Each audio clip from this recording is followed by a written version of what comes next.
പഹൽഗാം ഭീകരാക്രമണത്തിലെ ചില ഇരകളോട് ഭീകരർ കലിമ ചൊല്ലാൻ ആവശ്യപ്പെട്ടതായി റിപ്പോർട്ടുകൾ വന്നിരുന്നു. ഏപ്രിൽ 22-ന് കശ്മീരിലെ പഹൽഗാമിൽ നടന്ന ഈ ആക്രമണത്തിൽ ചില വിനോദസഞ്ചാരികളോട് അവരുടെ മുസ്ലിം ഐഡന്റിറ്റി തെളിയിക്കാൻ കലിമ ചൊല്ലാൻ ആവശ്യപ്പെട്ടു. അവിടെ കലിമ അറിയുന്നതും ചൊല്ലുന്നതും ജീവൻ മരണ പ്രശ്നമായി മാറി.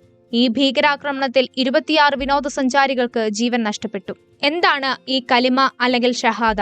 ഇസ്ലാമിൽ ഇതിന്റെ പ്രാധാന്യം എന്താണ് ആദ്യ കലിമ അല്ലെങ്കിൽ ഷഹാദ? ഇസ്ലാമിലെ കലിമ എന്നത് അള്ളാഹുവിന്റെ ഏകത്വത്തെയും മുഹമ്മദ് നബിയുടെ പ്രവാചകത്വത്തെയും ഉറപ്പിക്കുന്ന വിശ്വാസ പ്രഖ്യാപനമാണ്.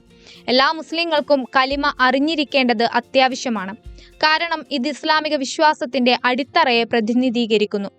കലിമ പതിവായി ചൊല്ലുന്നത് അള്ളാഹുവിനെ മാത്രം ആരാധിക്കാനും മുഹമ്മദ് നബിയുടെ പഠിപ്പിക്കലുകൾ പിന്തുടരാനുമുള്ള തങ്ങളുടെ പ്രതിബദ്ധതയെക്കുറിച്ച് മുസ്ലിങ്ങൾക്ക് സ്വയം ഓർമ്മപ്പെടുത്താനുള്ള ഒരു മാർഗമാണ്.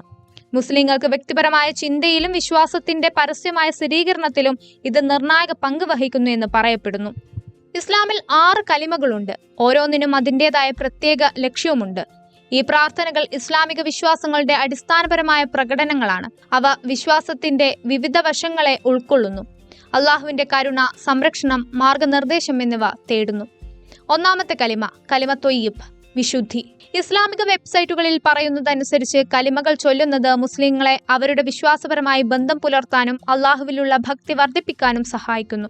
ഒന്നാമത്തെ കലിമ, കലിമ ത്വയ്യിബ് എന്നാണ് അറിയപ്പെടുന്നത്.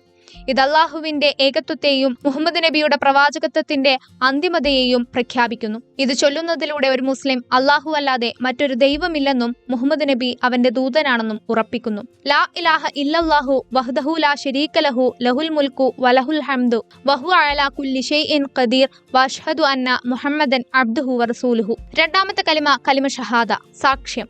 ഇതൊരു വിശ്വാസ സാക്ഷ്യമാണ്. അള്ളാഹുവിന്റെ ഏകത്വത്തിലും മുഹമ്മദ് നബിയുടെ പ്രവാചകത്വത്തിലുമുള്ള വിശ്വാസം ഇത് വീണ്ടും ഉറപ്പിക്കുന്നു.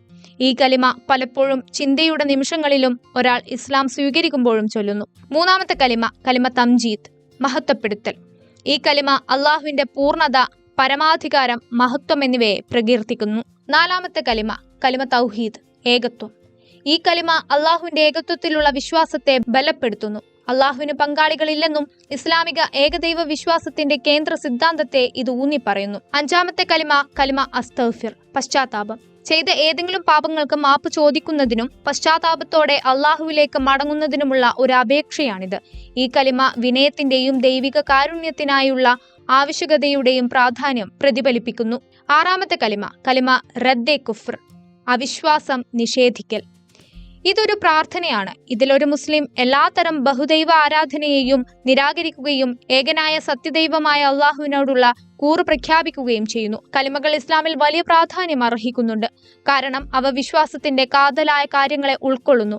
ലോകമെമ്പാടുമുള്ള മുസ്ലിങ്ങളുടെ അടിസ്ഥാന വിശ്വാസങ്ങളാണ് ഈ 6 കലിമകളും. അവർ ഈ വിശ്വാസങ്ങൾ പരിശീലിക്കുകയും അടിസ്ഥാന തത്വങ്ങൾ അവരുടെ ജീവിതത്തിൽ ഉൾപ്പെടുത്തുകയും ചെയ്യുന്നു. അവ അള്ളാഹുവിന്റെ ഏകത്വം, മുഹമ്മദ് നബിയുടെ പ്രവാചകത്വം, അവിശ്വാസത്തിന്റെ നിഷേധം എന്നിവയെ ഉറപ്പിക്കുന്നു. മുസ്ലിങ്ങൾ അവരുടെ അള്ളാഹുവിനോടുള്ള ബന്ധം ശക്തിപ്പെടുത്തുകയും ഇസ്ലാമിന്റെ തത്വങ്ങളോടുള്ള പ്രതിബദ്ധത ഉറപ്പിക്കുകയും ചെയ്യുന്നു എന്ന് വിശ്വസിക്കപ്പെടുന്നു. കൂടാതെ കലിമകൾ പൊറുക്കലിനും നന്ദിക്കും ബഹുദൈവാരാധനയിൽ നിന്നുള്ള സംരക്ഷണത്തിനുമുള്ള പ്രാർത്ഥനകളാണ്. ഭീകരർ പഹൽഗാം ആക്രമണത്തിൽ ആളുകളുടെ മുസ്ലിം വ്യക്തിത്വം ഉറപ്പിക്കാൻ കലിമ ചോദിച്ചത് ഈ വിശ്വാസത്തിന്റെ പ്രാധാന്യം അവർ ദുരുപയോഗം ചെയ്യാൻ ശ്രമിച്ചതിന്റെ സൂചനയാണ്. കലിമ ഒരു വിശ്വാസ പ്രഖ്യാപനമാണെന്നും ഇത് ഭീകരതയുടെയും വിദ്വേഷത്തിന്റെയും പ്രവർത്തികൾക്ക് ഉപയോഗിക്കുന്നത് ഇസ്ലാമിക പഠിപ്പിക്കലുകൾക്ക് വിരുദ്ധമാണെന്നും ഓർക്കേണ്ടതാണ്.